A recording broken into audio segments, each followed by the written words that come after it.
দেখতে পায় যে তার চেহারা অনেক ভয়ঙ্কর দেখতে হয়ে গেছে। আর এইদিকে লীলা ওই কাপড় চোপড়ের ভিতরে কিছু ছেঁড়া ছবি পায় আর ওই ছবিগুলো সে রেখে দেয় তার কাছে। আর লেলার মা যখন অন্যদিকে ঘুরে শুয়েছিল তখন লেলার মা বুঝতে পারে যে তার মেয়ে এসেছে তার কাছে শুতে। সে তার মেয়েকে ডাকে, তো তার মেয়ে তার কথার কোনো উত্তর দেয় না। সে যখন এই পাশে ঘুরে তখন সে দেখতে পায় যে এইখানে তার মেয়ে নেই, কিন্তু এখনো তো লেলা তার কাছে শুতে আসলো, মানে ওইটা লেলা ছিল না। তখনই আবার লেলা আসে। তো এইখানে লেলার মায়ের বুঝতে বাকি থাকে না যে তখন লেলা আসেনি, একটা জিন এসেছিল। তো মাঝরাতে লেলার মা দেখতে পায় যে একটা ছায়া তাকে ধরতে আসছে আর তার মুখ অদ্ভুত ভাবে খুলে যায়। তো সকালবেলা লেলা যখন ঘুম ভাঙে, সে যখন তার মাকে দেখে সে দেখতে পায় যে তার মায়ের মুখে অনেক রক্ত লেগে রয়েছে আর তার মা মারা গেছে। তারপর লেলার মায়ের জানাজার সময় ঘোষণা করা হয় মসজিদে। তো লেলার মাকে দেখতে অনেক আপনজনেরা আসে। তো রিকা এসে আরিফকে সান্ত্বনা দিচ্ছিল, কারণ তারা কিন্তু বন্ধু। তো এইদিকে লেলা তার মায়ের লাশের পাশে বসে কান্না করতেছিল।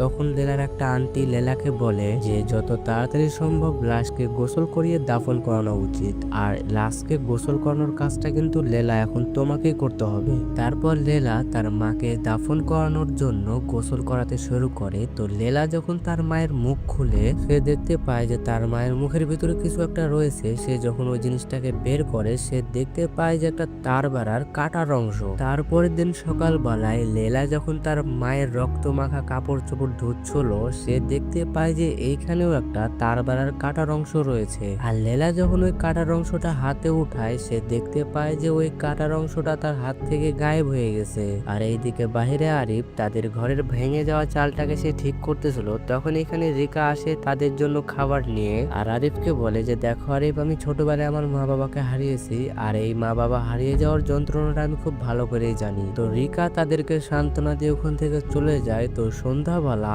ইদাদের বাড়িতে আমরা যে প্রথমে দেখেছিলাম যে একটা মহিলা মারা গেছিল, তো ওর নামই ইদা ছিল। আর ইদাদের বাড়িতে ইদার জন্য আর লেলার মায়ের জন্য দোয়া করা হবে। তো সবাই যখন দোয়া করতেছিল, তো এই মহিলাটার নাম হলো টেরি। তো টেরি বুঝতে পারে যে তার পাশ থেকে একটা সূরার বই কেউ টেনে নিয়ে চলে গেল। তারপরে টেরি অনেক অদ্ভুত রকম শব্দ শুনতে পায়, আর তখনই দুটো জিন এসে তার কানে কানে এসে বলে যে তোমাকে মরতে হবে। তো টেরি তো ভয় চিৎকার করে ওঠে। তারপরে আবারও সবাই দোয়া করতে শুরু করে। তো এইবার লেলা দেখতে পায় যারা মারা গেছে তাদেরকে সে এখন দেখতে পাচ্ছে। আর তখনই একটা জিন লেলার সামনে চলে আসে, আর লেলা ওইটাকে দেখে অনেক ভয় পেয়ে চিৎকার করে ওঠে। তারপরে লেলা ওইখান থেকে বাড়ি চলে আসে, আর সে বাড়ি এসে দেখতে পায় যে জায়গায় তার মা নামাজ পড়তো ওইখানে কেউ নামাজ পড়ছে। তো লেলা যখন ওই নামাজি মানুষটার কাছে গিয়ে নামাজি মানুষটাকে ধরতে যায়, তখনই ওই নামাজি মানুষটা ওখান থেকে গায়েব হয়ে যায়। মানে এইটা কোনো মানুষ ছিল না, এটা একটা জিন।